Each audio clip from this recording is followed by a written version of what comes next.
کہیں پہاڑوں کے دامن میں، کہیں پتھریلی وادیوں کے بیچ، وقت چپ چاپ سانس لیتا ہے اور تاریخ خاموش دیواروں سے جھانک کر ہمیں دیکھتی ہے۔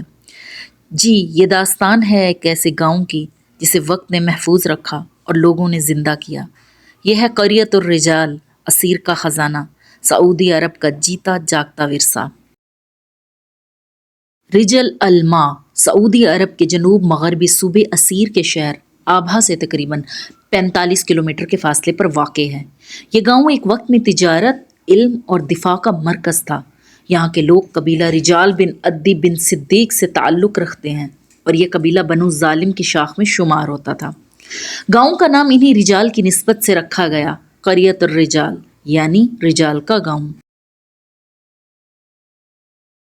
ایسا گاؤں جہاں ہر پتھر ایک کہانی سناتا ہے اور ہر گلی تاریخ کی گونج لیے ہوئے ہے۔ یہ جگہ صرف مکانات یا لوگ نہیں، بلکہ ایک زندہ ثقافت اور صدیوں پرانی روایات کی گواہ ہے۔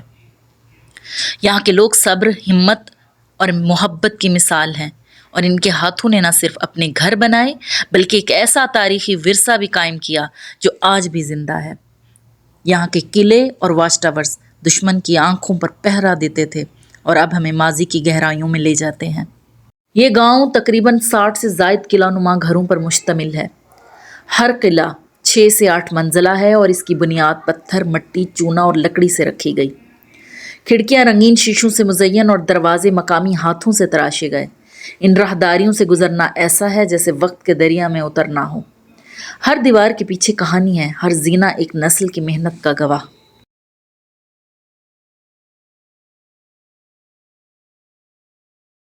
یہاں کی جامع مسجد اور چھوٹی مساجد پرانی پتھریلی اینٹوں سے بنی ہوئی تھیں۔ نماز، درس قرآن اور قبیلے کے فیصلے یہیں ہوا کرتے تھے۔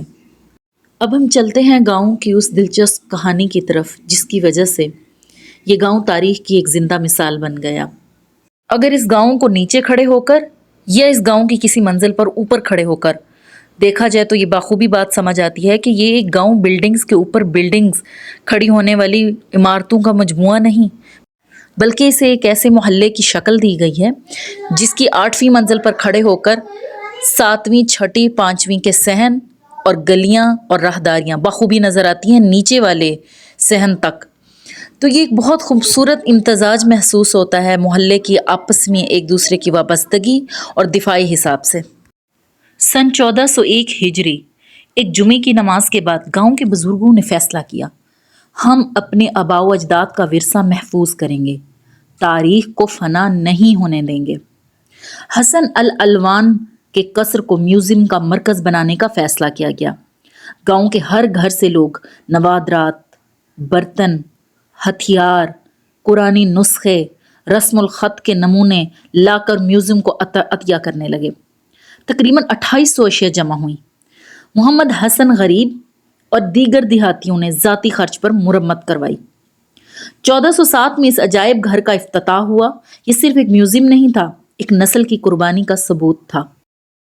ٹھیک اسی 1401 ہجری میں سعودی عرب میں شاہ خالد بن عبدالعزیز ال سعود کی حکومت تھی، 1975 سے 1982 تک، اور اسیر کا گورنر امیر خالد الفیصل بن عبدالعزیز، جنہوں نے 1971 سے 2007 تک حکومت کی۔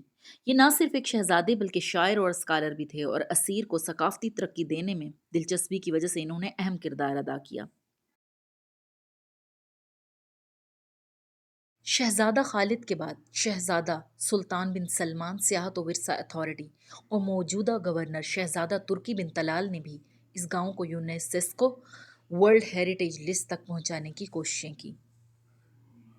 20 ریال کی ٹکٹ خرید کر جب ہم اس قلعے کے زینے چڑھ کر اوپر گئے تو چلتے چلتے کبھی کسی گھر کا صحن سامنے آ جاتا تو کبھی کسی گھر کی راہداری۔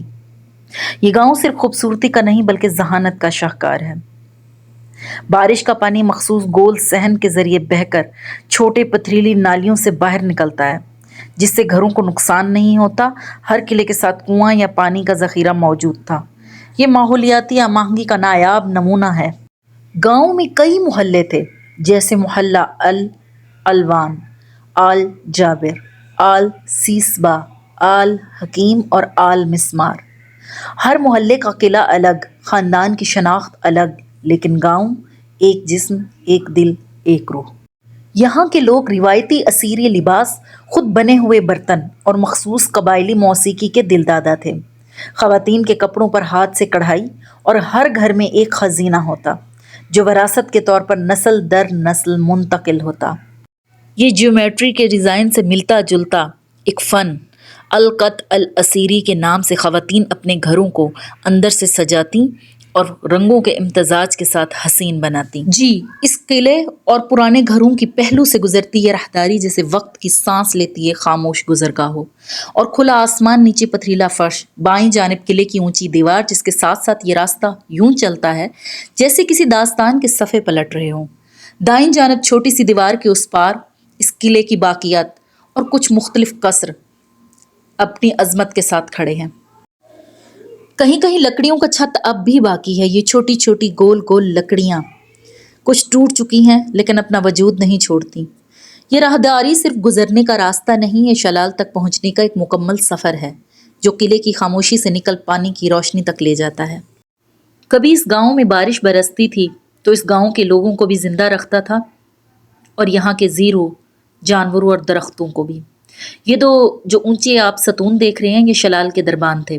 ان کے نیچے لگے 2 پائپوں سے پانی بہتا آہستہ خاموشی سے۔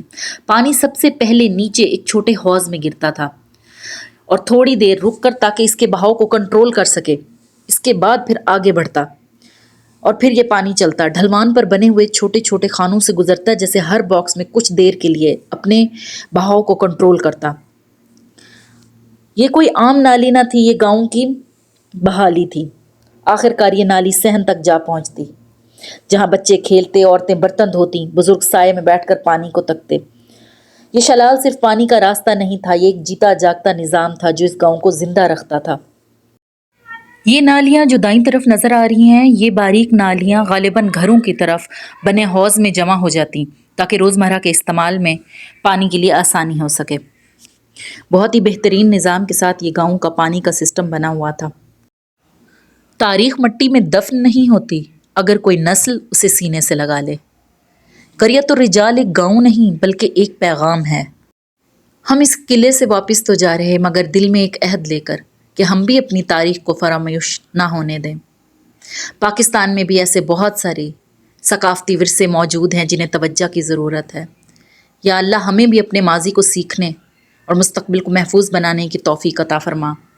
اللہ حافظ، پھر ملیں گے کسی اور کہانی، کسی اور دروازے پر۔ جزاک اللہ۔